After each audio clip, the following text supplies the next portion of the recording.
Wrestling is a tough business, and Great North Wrestling is the land of the tough guys, Canada's home of strong style wrestling.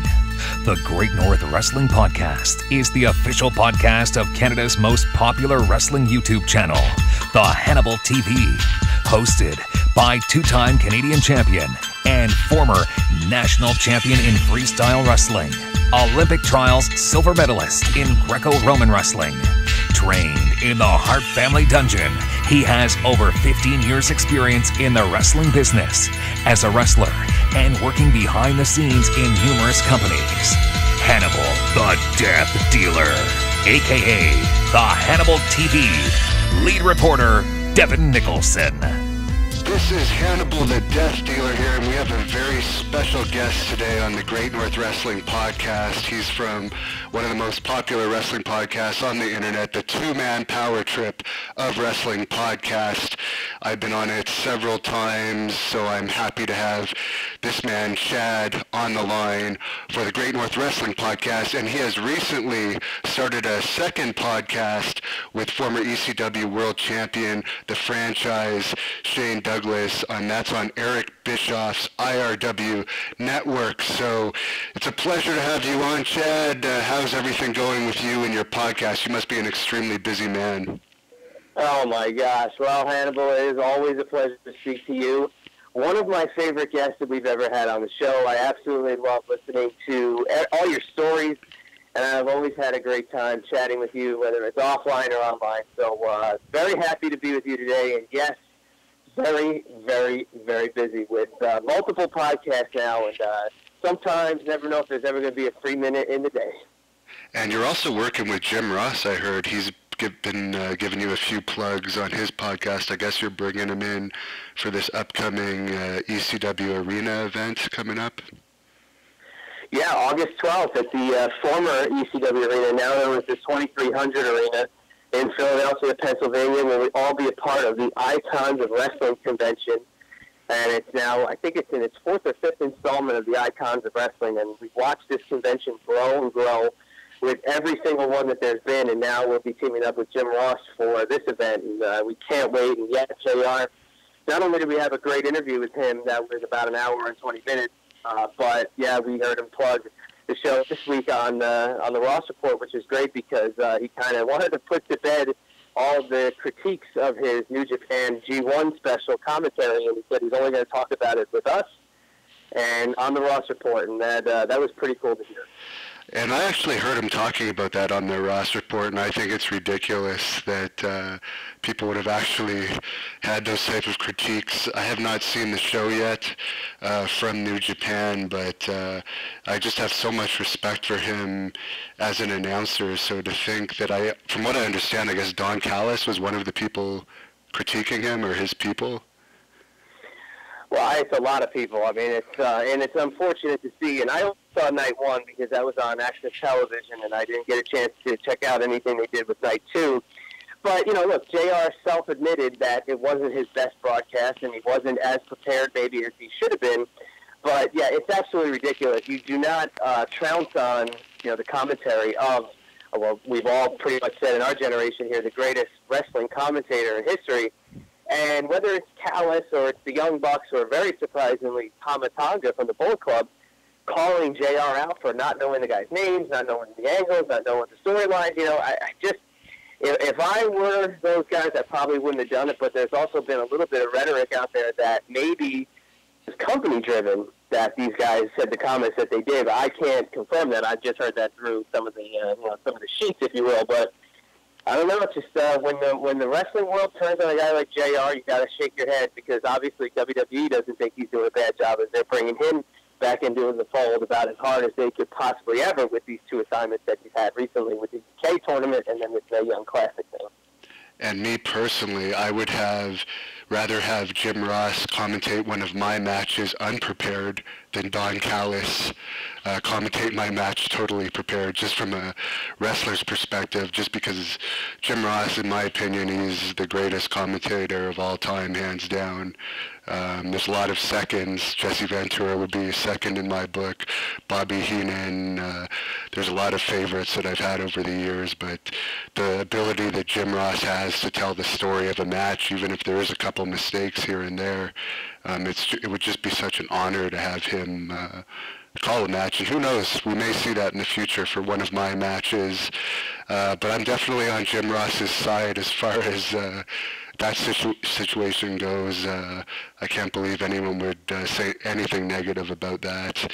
But I am going to actually probably watch those New Japan shows, because I've heard overall very positive feedback. We don't have Access TV really in Canada, so I'll have to catch it when someone puts it online. But what's the feedback you've heard from those events overall? Oh, well, I mean, the shows itself, the feedback has been pretty damn good, because, I mean, creating a title to have defended in the United States is huge, and then coming over into North America is huge. But just even from knowing the New Japan product like I do and watching it like I have over the last, I remember even tape trading some of the tapes that we could get back in the 90s. But I gotta say, the feedback is there. I mean, the feedback is also in the crowd, and I was trying to read the crowd more than even some of the critiques online, because that crowd sold that place out in whatever it was, 48 hours or 2 or 3 days, whatever the timetable was. And how could you not think it was going to be a great show? One thing that I saw the critiques of were the usage of guys like Billy Gunn on the show, and also Cody being in the main event on the first night against Okada, because maybe they weren't, the right fit for the American audience to get used to New Japan, since they already know those guys. And I kind of look at that as, a little bit of stretch, because those are two proven guys that having them on a card only makes it better. I don't think it holds it back, and it's taken nothing away from the fantastic talents that are over there. But all the response I've seen has been pretty damn positive, outside of just the poor picking on JR and some of the flubs he's had. And yeah, it's been very impressive how well Cody Rhodes has been doing on the independent scene since leaving WWE. I know you're big fans of his father. You actually had the last interview of Dusty Rhodes, I believe, before he passed, on the two-man power trip of wrestling. What are your thoughts on Cody Rhodes? Oh, my gosh. Well, I love Cody, and yeah, we have the unfortunate duty of having Dusty's last interview, but the fortunate duty of being able to have a lot of doors open because of that last interview. And I always say, that's our connection to Dusty, is all these crazy things that basically happened starting the week after we had Dusty Rhodes on the podcast. But Cody, we love. I love Cody personally. I love watching him. When we were able to interview Cody, it was an absolute full circle for us, starting talking with Dusty, and then almost exactly a year later talking to Cody. But seeing what he did after leaving the WWE, it goes to show everybody that the WWE is the A game, yes, but there is so much out there. And watching as he was picking up the bookings across the world, first started, in the United States, and then as he moved over to England and you see how he was getting over to Japan and all the places he was going, I was just so impressed with seeing the Rhodes name out there on that grand scale again. And really, the Rhodes name it carries a lot of weight still. And every show that he's been on, you see the dial turned up in terms of the interest. And now with social media, you can see some random independent organization in Knoxville, Tennessee that has Cody on the show, and it makes the show better. So I love Cody Rhodes. I'm glad that he's having a great time out on the independent scene, and I would not be shocked to see Cody Rhodes get back to that A game, back to that main stage at WWE one day. It's going to be interesting to see what happens with the independent scene in the next few years, because now Ring of Honor might be available on more channels, from what I understand, with the expansion of Sinclair. New Japan moving into the U.S., that's going to open up more jobs for independent wrestlers. Impact has now become Global Force Wrestling, and they have some big plans for the future. And then, of course, there's WWE and NXT. So that's all the makings of finally having some competition, which hopefully will lead to another higher interest period of professional wrestling, which it's been lacking in the last several years due to no real competition to WWE. Yeah, you're 100% right, and that would be really cool to see if all this led to this next renaissance, because whether it's, one giant star like an Austin, doing it in the late 90s, or actually like the NWO helping gain the interest back, now it's cool to see that it's not really one single person. It's actually the business that's getting people interested again, and whether or not, the full women's revolution or the embracing of the smaller athletes by WWE, it's helping everybody else, because now you never know if you're going to an independent show that you're going to see the next guy or gal that gets scooped up by WWE. But now, yeah, like you said, Sinclair is going to make a huge move by basically trying to take over all of this, if not every market that they can domestically here in the United States, and adding Ring of Honor to those channels. And then, obviously, Global Force, with what they did at Slammiversary, took some huge steps in the right direction in terms of the product. What was going on kind of off to the side with their champion is a different story. But I just see a lot of positives for wrestling. And, I mean, we see it from the podcast world. More people are listening to wrestling podcasts every week that, you blink at these numbers to see if you read it wrong, because seeing that they trade the top spot on iTunes, different shows, and watching different guys get back into the business that hadn't been involved for years and years and years because wrestling podcasts are what they are. I mean, I think it's nothing but positives for the business overall, because more wrestling is good, and more fans that see more wrestling is obviously even better. And it's nice to see. I actually attended a Global Force Wrestling / Pro Wrestling NOAH tryout last weekend, and it appears that there's a pretty good deal in place between those two companies as far as talent exchanges go. So I'm looking forward to seeing that grow. And one interesting story I have to tell you about last weekend, the tryout that I did. Lots of great talent there, and I actually did some of my own scouting for Great North Wrestling while I was there. There's definitely some people I saw that are going to be in Great North Wrestling in the future. But this is an almost unbelievable story. I was driving up there with a wrestler named Maximum Testosterone. He's a power lifter, and another guy from our area contacted us to see if he could hop in. And we figured, well, we'll save on some gas. Why not? So we picked this guy up. We don't know him that well. First of all, he takes 20 minutes to get out of his house. Then after driving for about 20-25 minutes, we're not even out of the city that I'm from yet, Ottawa, he asked to take a stop to use the bathroom. And basically we stopped within 5 minutes. And I go to use the bathroom, and when I come out, the guy that was driving tells me that the guy that we picked up had urinated in his car. So I didn't believe it at first. I was giving the guy the benefit of the doubt. And then he's like, no, come in my car. It reeks of urine.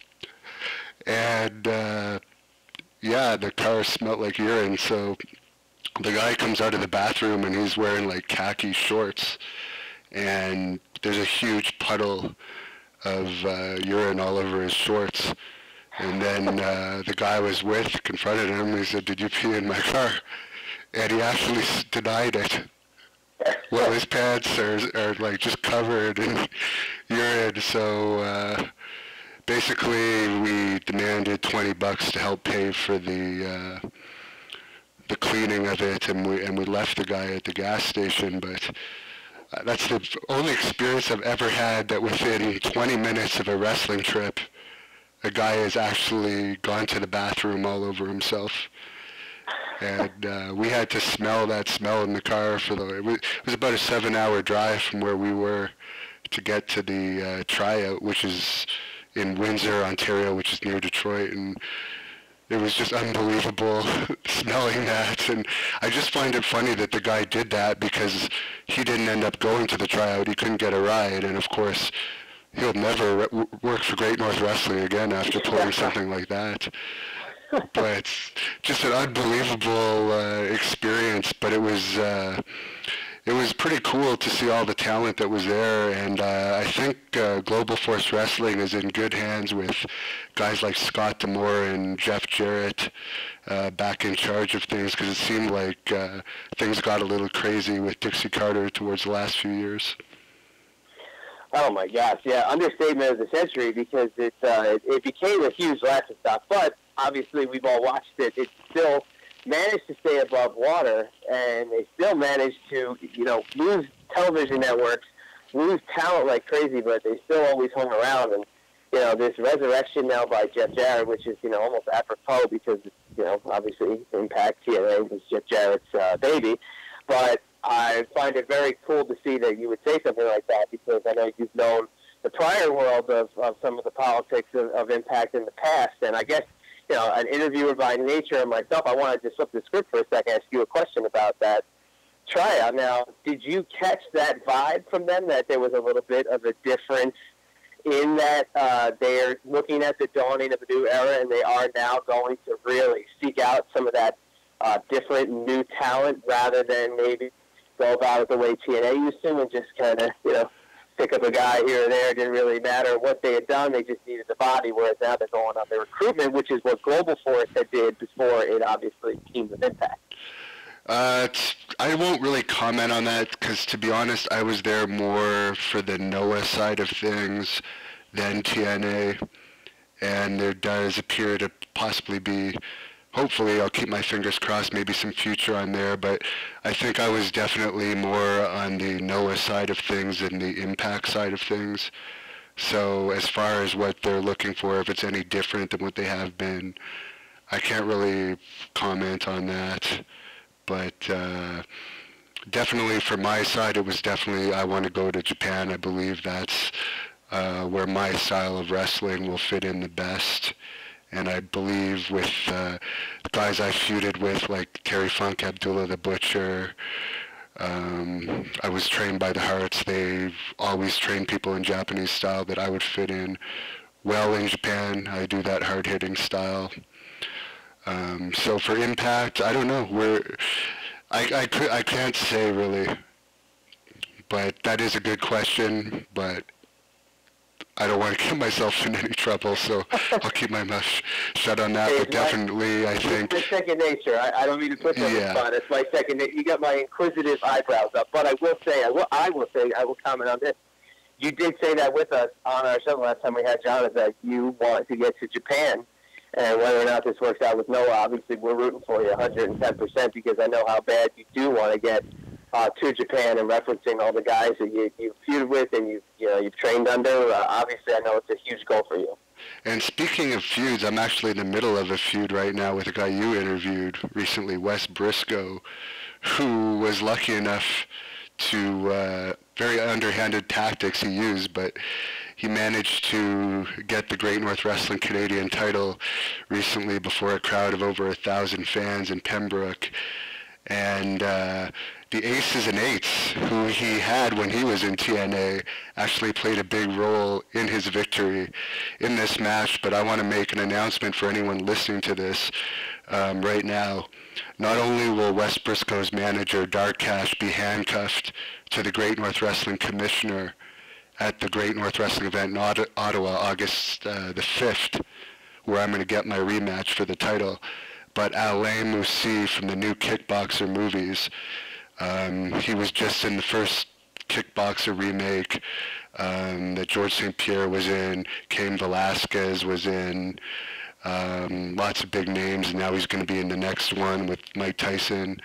Well, he used to be my trainer in martial arts, and I've arranged for him to watch my back. He's going to be the special guest enforcer for this match to make sure there's no funny business with the Aces and Eights on the outside of the ring. This is going to be a fair match, and I think I got my bases covered. The manager's handcuffed to the commissioner, and I have probably one of the toughest guys, if not the toughest in the world, watching my back to make sure the rest of Brisco's cronies don't get in the ring, don't interfere.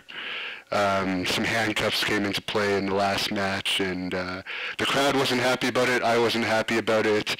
And we were just talking about the Japanese wrestling style. Wes Brisco has wrestled for New Japan, but he's never felt anything like the beating that I'm going to give him on August 5th in Ottawa, and that's a promise to anyone listening to this. Yeah, Wes, when we had Wes on earlier this year, we talked about his time up in Great North Wrestling, and he was talking about, the Aces and Eights chapter up there, and we always find it very interesting when we have somebody who participated in the Aces and Eights to have them on the show, because, a lot of a polarizing faction, to say the least, when it comes to the professional wrestling fan. And Wes was obviously a great insight, because the night he joined Aces and Eights was one of the bigger reveals at the time for that group. But yeah, he definitely spoke very well of his time up there at Great North, which was very early in his time. Now seeing he's the champion, big things are happening. So it's very cool to see the wheels in motion. I'm very curious to see how everything happens that night. There's also some rumors that he might be back in WWE sooner than later. He had a NXT tryouts, I believe, back in April. So yeah, that's going to be interesting to see how it plays out, because he might get so injured in our next match that he won't be able to fulfill a contract if he's granted another one. Yeah, and that's another kind of funny thing too. So we also spoke to his dad, obviously Gerald Brisco, another Hall of Famer. And it was right after it, around the time of that tryout. And another interesting thing to see about the relationship between Wes and his father, and how, Wes has always said he's tried to go about things on his own. And I was, you kind of listen to that statement, you say, maybe that's a cliche thing for a, second or third generation wrestler to say, but then his father actually reiterated that with us. And I thought that was a pretty interesting point, because, you kind of always look at those second, third generation guys with, are they in the business because they want to be, or because they saw their dad was successful. But in this instance, it was pretty interesting that Gerald shared with us that, no, he told Wes, you want to get this, you have to get it on your own. So the fact he's back in the Performance Center, that's, I think it's a testament to some of the stuff that he's definitely doing, at least north of the border from where I am. But at the same time, I will have to say this about the second generation. I mean, Wes was signed to a contract for his first contract before he'd ever had a match. I think it may have been similar with Cody Rhodes. I think it was similar with Randy Orton. So definitely getting those first opportunities helps when you are a second generation wrestler, just due to the contacts that you have in the business, in good positions that might know your father. Even Harry Smith, who now wrestles as Davey Boy Smith Jr., who recently worked for us, he was very deserving of being signed, but he was signed when he was 19, and a lot of that had to do with being part of the Hart family. So it definitely helps to be in a wrestling family if you want to be a second generation wrestler, because it's a little easier to get those opportunities. But no, there's no doubt Wes, in my opinion, as much as I might not like him personally, he's deserving of another shot in WWE. He's a tough guy. He has the family history, and he's a good amateur wrestler and a good pro wrestler. He just needs to back off of some of those underhanded tactics and maybe watch some of his Uncle Jack's matches more, rather than the Aces and Eights stuff. Oh yeah, that was it's very easy when you talk to somebody about the history. When they are in that second or third generation, when you talk about the history of their family, and obviously, even just talking, not even just his dad, but talking about Jack Brisco, who may arguably be one of the greatest world champions that there ever was. Very cool to see, when a guy who, like you said, getting signed at a young age, that he did, could still at that point pick his uncle's brain and, maybe learn a little bit of those, psychology tactics and some of the finer points of, some of the holds. He is a very accomplished amateur wrestler. I was very impressed by a lot of stuff that he said, especially, that Jack, I know passed away not too long ago. It was early 2010 or 2011, whatever it was, but the fact that, Wes is able to still tap into Jeff Brisco, I think never hurts in terms of your background. And I'm looking forward to, I hope that our next match with the Aces and Eights kind of taken care of with the outside enforcer, that we could actually have more of an amateur-style match rather than the wild brawl that has seemed to turn into in our past fights. But one thing I wanted to ask you about, you brought up the issues with the TNA champion, Alberto El Patron. I've only read a little bit on it, but I know you really follow the news closely. Do you have the latest update on what's going on there with him and Paige? Well, from what I saw as we're talking right now, earlier today was just, some of the stuff that was surfacing. There's now 911 audio, or some kind of audio that somebody recorded. I can't clarify which one it was, but I guess whatever happened in that airport between Paige and Alberto, definitely not very good. Paige apparently has a very sick family member that she was a little upset about, and they might have been drinking. It's all secondhand from what we've read online, so I don't want to implicate anybody, but it's just not a good scenario.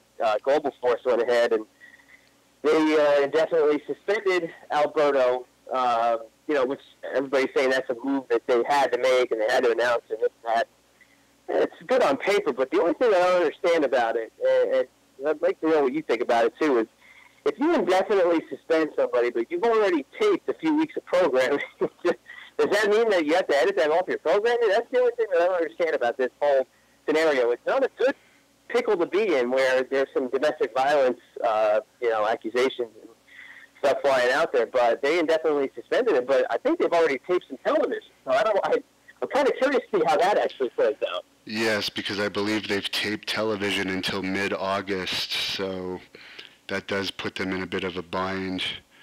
That's where you almost need to just have a match with a new champion on just a random show and get the title off of them, because that's going to cause issues down the road. But, it's an unfortunate situation. What he's accused of is not good. I'm sorry, what he's accused of is not good. No. And, there's journalists out there that are throwing accusations out at Alberto saying, they've seen bruises on Paige. Obviously I don't know how a journalist is going to, be on the ground with them and know what's going on in their daily lives. But, obviously they both have a pretty contentious relationship. We've seen it unfold in front of the paparazzi, and they've almost become the bad boy, bad girl couple of wrestling. And still crazy to see that Paige is still under contract to WWE throughout all this. But, just not a good situation. And Alberto's a great talent. And like we said earlier, Slammiversary was such a great event for that company. A shame that they had to have a little bit of a black eye on it. But, they took the right steps from the PR perspective. And hopefully, things die down and Alberto's back from that suspension, and hopefully in time for some of that television that'll air in September then. I think that relationship was doomed as soon as that Paige sex tape came out, because just as a male, like if something came out like that about my girlfriend or whatever, with two guys having intercourse with her while I'm going out with her, that would be something very hard to deal with. Even though it happened earlier on, right. That's just a very embarrassing situation to be involved with, especially since the two males were also in the wrestling business, and he probably knew them. But yeah, I'll be surprised if that relationship lasts. There was rumors at one point that they were going to get very quickly married or something, but I hope those allegations, there's nothing to them, because Global Force doesn't need that. Well, and I actually like them both as wrestlers, and I hope that Paige can get through this, and I hope that Alberto Del Rio, that's someone I'd like to wrestle in the future, so I hope he can get through all that and come out on top. So what's your favorite company right now to watch as a fan? That is the toughest question I think you could possibly ask me, because I'm very selective in what I watch, and a lot of times I get very frustrated with the overall television wrestling product, period. I mean, I do not watch WWE nearly, I wouldn't even say a quarter of what I have in the past. I do watch a lot of old stuff preparing for interviews more than anything, but I guess I would just kind of go with the New Japan product. It's still, to me, the only one that I find to be interesting enough where it's, the guys on the roster are fantastic. The matches are still hard-hitting, and, I don't really care for a lot of the crazy, flippy-floppy, moves, the Young Bucks and the Will Ospreys. Like, that's not my cup of tea. My partner, John Paz, he loves everything that's coming out of New Japan. And I know for a fact he would just kind of roll his eyes at me even saying that, but I love the hard-hitting style of New Japan. I was absolutely loving Ring of Honor for about almost a year straight, and it just got kind of hard to keep up with the product television-wise. But I just, if I had to give the nod, I'd give it to New Japan. WWE, I love what they're doing in terms of integrating all these different talents and all these different promotions, and there's this now, super, developmental indie promotion almost in a weird way. But the TV product is abysmal, and I feel bad for the hardcore fan that still does tune in every single week because it is just getting bad. And I do love a lot of the people that do work for WWE, so I want to say that as well, but it's getting tough to watch television-wise. Yeah, I mean, the last thing I watched from WWE was Jinder Mahal's coronation as becoming champion, and that was just because I wrestled him a lot when we were both starting out, so that was just purely for interest in that. But as far as watching the product, I don't really have any interest in watching the product. And there's a lot of it to watch. Oh my God! Hours and hours and hours every week. Can you imagine in 1998 if we were to talk and we were to say, hey, if there was a network or there was a wrestling show on TV every single night where you didn't have to flip through all your VHS tapes to find that one match that you were in the mood to watch. Now you can just go to any channel when there was WWF and WCW and ECW, and then your one random local show that had a cable deal, or you watch them once a week. Can you imagine in 98 if we had the access to all this stuff now that this fan base growing up here in 2017 has access to? It's probably better that I didn't, because I was a much bigger fan back then, and I wouldn't have left my house too much, probably. Especially with as high of a quality of the product back in 98, too. The Nitro and Raw wars. I mean, I was always more of a WCW fan, but I still don't think any show could really beat Nitro. It was one of the greatest wrestling shows of all time, right up there with Saturday Night's Main Event. And also, you're now part of the IRW network, speaking of wrestling networks. I listen to Eric Bischoff's podcast here and there, so I'm familiar with it. But for fans who haven't heard of this IRW network, do you want to fill us in on what it's all about? Oh, yeah, absolutely. Eric Bischoff created his own podcasting and video network called the IRW Network. It's irwnetwork.com. What he wanted to do was create another destination for independent wrestling, as well as some podcasts and some video shows, to have an outlet to reach a different audience. And a lot of it was a lot of timing, because if you remember a couple months back, there was a lot of talk about the monetization of YouTube. I'm sure you probably know a lot about it. Oh, yes. I'm sure you do. We'll get to that in a minute. Let me finish my IRW spiel. We'll get to that in a minute. But with the IRW network, it was kind of created in that light, where there was going to be another destination for some of those YouTube shows to kind of move in that direction. And they've signed up a couple of independent organizations up to this point. But with us coming on board, we had done a deal with Bischoff, Mr. Bischoff, a few months back, where it was just in its early stages, and we talked about it, and I had an idea, along with my partner, about creating a different show than just what we do on the Two-Man Power Trip, which is strictly an interview show where it's the two of us and the guests. We don't talk about anything going on in the news. Unless the guest has newsworthy appeal, it is a straight interview show, just like you would watch a shoot interview or listen to a shoot interview. But we wanted to create something different, and with the creation of this new platform, decided that it would be a show. We watched all these wrestlers get podcasts, and we decided let's go and find a guy who we had a good relationship with, who needs a platform, who is very outspoken, and we went ahead and found ourselves the franchise Shane Douglas, and brought the new Triple Threat podcast to the IRW network. And we're 5 episodes in, and it's growing. The response has been great, and I'm absolutely loving being part of IRW. And Shane is someone that we want to have on Great North Wrestling in the future. We understand he still wrestles, so we wish you the best of luck with that, because I thought he was extremely talented. He just had a lot of bad luck in the business, unfortunately. He was probably at his peak in ECW, I would say.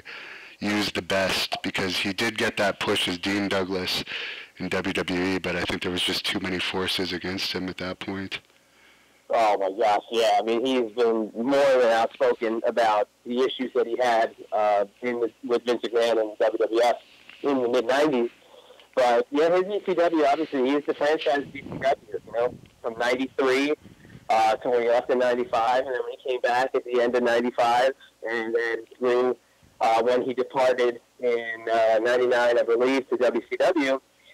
He was the constant of ECW's locker room in terms of a guy that wasn't the hardcore, swinging chairs, table breaking, barbed wire. It was Taz and maybe a couple other guys that stood out. But our association with Shane is fantastic. He is such a wealth of information and knowledge, and he's seen literally everything you could possibly see.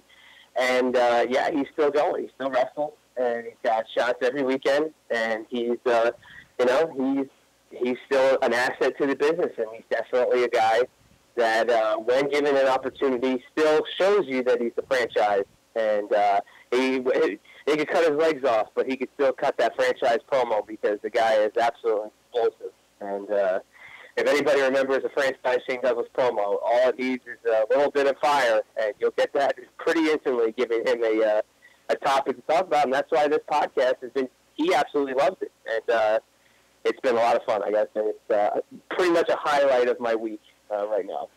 Well, that's great. I've listened to many of your two-man power trip of wrestling podcasts, but I haven't checked out your new one yet, but I definitely will, and Shane is definitely someone, he's on my list of people I want to do shoot interviews with, so I'm sure it's only a matter of time. But as we briefly mentioned, the YouTube revenue has gone down significantly since about April of this year.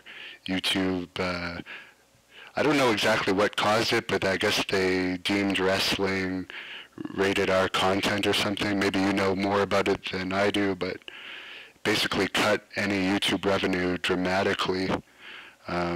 We noticed it on the Hannibal TV anyways. I don't know what you guys notice. I know you guys are you have a YouTube channel, but you're more of a podcaster than a YouTuber, I guess.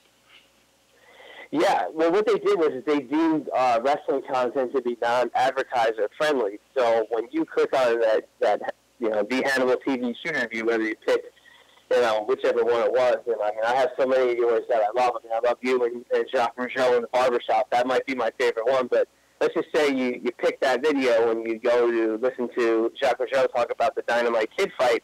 Well, that ad that plays at the top and the people that they sell those ads to, well, they were deeming wrestling not being up to the advertiser quality. So they felt that what they'll do is they will cut the revenue potential for the wrestling genre as a whole. And, we have a YouTube channel, and I get frustrated by it because I feel like it should be bigger based off of the stuff that we run on there. But I know, the subscribers we have, it's a very good group. And it's growing by the day, but it's definitely, you see it. You see how there's subscribers that fall off randomly, and that's based off of the way that they classify the channels, and it's a weird world. But look, whether it's a monetization key for certain places like What Culture Pro Wrestling, which was depending on that, or somebody like myself who will depend on it. It's nice when we get a little bit of revenue from it, but Well, with me, for instance, I had just gone to WrestleMania weekend, and paid very good money for Ken Shamrock, Road Warrior Animal, and Hide and Write shoot interviews, plus the cost of the trip, and then, surprise, your revenue's going way down. It should have been one of my biggest months ever, but it was a big hit to me when YouTube did that, for sure. And they cut about 4,000 of my subscribers randomly, too. But yeah, it's weird. You know, you can't put your finger on it, but you know, it's still it is a destination for whatever you need. You know, whether you're stuck in traffic, or you know, maybe not in traffic, maybe you're stuck on a line at the post office. You pull up your phone, you want to watch a video, you go to YouTube. So that's the only problem with them cutting the revenue for content providers. And we were approached by a separate content provider that was going to create similar to the IRW network, but more video-based, that they wanted original content, and based off of how YouTube was going to be paying for wrestling content, their offers were just as, I wouldn't say bad, but just not something that you would look at. You just say, you know what, like, I know I used to be able to make that better, quicker on YouTube, but it's like now it's just going to have certain people coming out of the woodwork trying to create this alternative route where still YouTube's at least the proven market and the proven platform. So I don't know. It stunk. It definitely was crazy. But, it opened up the door for IRW to come in. Yes, and maybe one of these, maybe you'll have to put in a good word for me with Eric Bischoff and say, don't take it personally that Hannibal posted a few videos that you may not have liked. Because according to David Penzer, I guess he was a little upset over certain videos that I posted that were on the subject of him, but it doesn't mean I don't like him. I listen to his podcast. I respect him. So, but he's the best. He is awesome. All the stories that are out there about WCW and stuff. I mean, obviously, I can't speak to that. I was nothing but a little dork watching WCW on television. He's been nothing but cool, nothing but just an absolutely phenomenal person. And my partner John just adores him and thinks the world of him, and we. We're very happy with being a part of IRW. We want it to grow, and it's growing little by little. It's like we're only 5 episodes in up to where we're recording this now. I think our 5th episode was our best one yet, and it's just a matter of getting the word out, and it's a lot of competition out there. So, as you know, I mean, you can throw a nickel and hit a wrestling podcast. Oh, yeah. Well, one good thing about the Hannibal TV, we did take a bit of a hit there when those new YouTube regulations came into play, but we're almost at 39,000 subscribers now, over 26 million total views, so we're happy with that. We're still growing. We're by far the most popular YouTube channel in Canada, and maybe I won't be going on as many specific interview trips now because of these new rules, but we'll definitely try them when we bring in a star such as Psycho Sid, who's coming in August 5th. Part of the deal is he's doing a shoot interview with us, so we're very excited about that because I guess he's on his retirement tour now, and one of his stops is going to be for Great North Wrestling. Just as I wrap this up here, I know you were a big wrestling fan in the 80s and early 90s, so what's your favorite memory of Psycho Sid from your days as a fan? Oh, my gosh. There's so many of them. Absolutely love Sid, whether it was that run in 96 where I couldn't have disliked Shawn Michaels more and watch Sid defeat him in Madison Square Garden growing up in New Jersey. I mean, I feel like I knew everybody who was in the building that night. Sid was so incredibly over.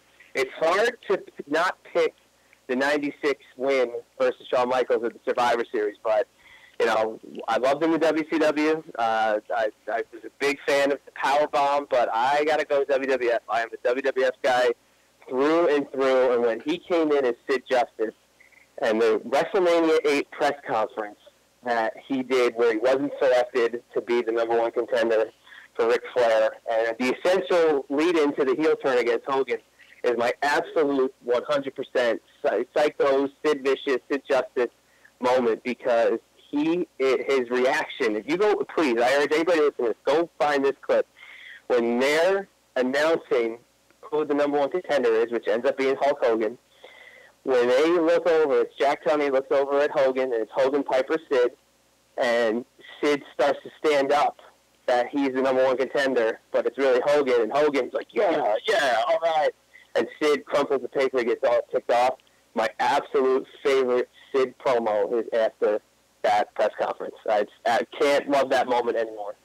And a lot of people were jealous of him and badmouth him, but he was over like crazy. And we've used him in Great North Wrestling numerous times, and he always draws a massive crowd, and the fans go nuts for him. And personally, I would actually consider him a friend. So I think just a lot of it might have to do with that Arn Anderson incident. But, and I guess he was paid a lot of money, so a lot of people were jealous over that. But I thought he was a pretty good wrestler. He had great intensity. The crowd went nuts for him. So we're looking forward to doing a shoot interview with him, and I'm going to ask him all about that Arn Anderson thing and get to the bottom of a lot of questions. Like, a lot of people have been creating rumors lately that he had a pet squirrel while in WCW. Which I'd like to hear it from the horse's mouth if that's true or not. But I understand from his friend Quebecer Pierre that I guess he has like a big monster truck type thing, and he has a big property, and he spends his days working on this truck and driving it around. And he lives a pretty good life. That's pretty cool. Yeah. I'll tell you what. Well, I'll give you one interesting Sid tidbit. I know you're getting ready to wrap up here, but I'll give you one interesting Sid tidbit. And I'm really good friends with Kevin Thorne, if you remember from... Oh, yes, Mordecai. Yeah, or Mordecai, right, correct. Yeah, I'm really good friends with Kevin Thorne. Been great to the show. John and myself adore the guy, and he's actually become a very good friend over the last 2 years. And one thing that people don't know about Kevin is he was broken into the business by Sid. And He has a great story about how he's working in a Gold's Gym, and Sid was on one of his sabbaticals.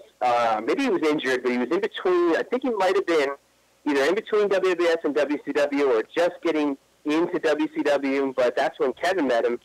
And yes, Sid broke him into the business, and he's got some pretty amazing stories about those early days being Kid Vicious, part of the Southern independent scene in Tennessee. Kid Vicious, the partner of Sid Vicious. That's really cool. All right. Well, anyone that wants to find you guys on YouTube, you are a featured channel on the Hannibal TV YouTube channel. You're part of the IRW network. Do you want to fill everyone in on how else they can find you on social media and the different networks you're part of? Oh, my gosh. I would love it more than anything in the world. Of course, the two-man power trip of wrestling can be found on iTunes, like a lot of great podcasts. It can be found on TuneIn Radio. We can be found on Player FM or on our hosting page, which is Podomatic.com, which we're very fortunate to be at the top of the Sports Talk list. So if you're looking for us on Podomatic, just go to Sports and you'll find us kind of sitting pretty on the top there. Or you can also go to Podbean.com. I know the show gets updated there as well. Yes, we have a YouTube channel. It's Two-Man Power Trip of Wrestling.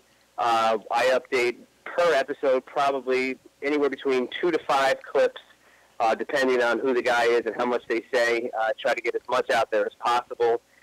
We have a website that's tmptofwrestling.com. Is going to be revamped and is going to be a huge destination for not just the show and not just the Triple Threat podcast, but a lot of our convention appearances that we do, because we team up with a lot of wrestlers. And we do a lot of conventions on the East Coast, and we will be at the Icons of Wrestling, like I mentioned earlier, which is August 12th.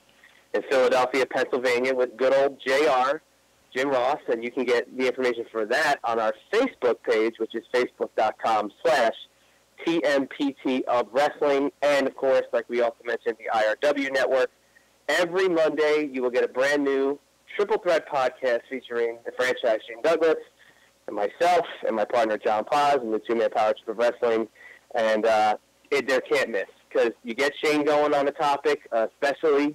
He's a very pro-President Donald Trump guy, so you get him going on a Donald Trump topic and create some magic. So please join us on the IRW Network and all those other great places I mentioned. It's like you have plugs. You have like 1 million of them. I never realized it from being on the other side of the interview. my God, how many more? I could probably dig up more if I thought about it, but those are the big ones. Those are the main ones where they can find you, and we're very happy that you came on and shared some of your insights with us, and we hope to have you on again in the future. You're always interesting to talk to. So thank you very much, and best of luck at the conventions and with your podcasts. Oh, Hannibal, my pleasure, and I can't believe I didn't mention Twitter. That two-man power trip, but I'm not going to go into any more detail. Thank you so much. The pleasure was all mine. I always love chatting with you, and this was a great platform, and I would love to do it again. Thank you for listening to the Great North Wrestling Podcast. Please check out our official website at thehannibaltv.com. For all the latest news and information on GNW, follow us on Twitter at GNW Wrestling, Instagram at GN Wrestling. Subscribe to the Hannibal TV on YouTube for all the latest GNW shoot interviews, match videos, and wrestling promos. And if you like our content, please support us on our The Hannibal TV Patreon page to watch our full shoot interviews, at least 2 weeks prior to them being listed public on YouTube. Our The Hannibal TV Patreon page is only $1.99 per month and is the best way to help us improve production quality and record more shoot interview videos with wrestling legends and MMA stars.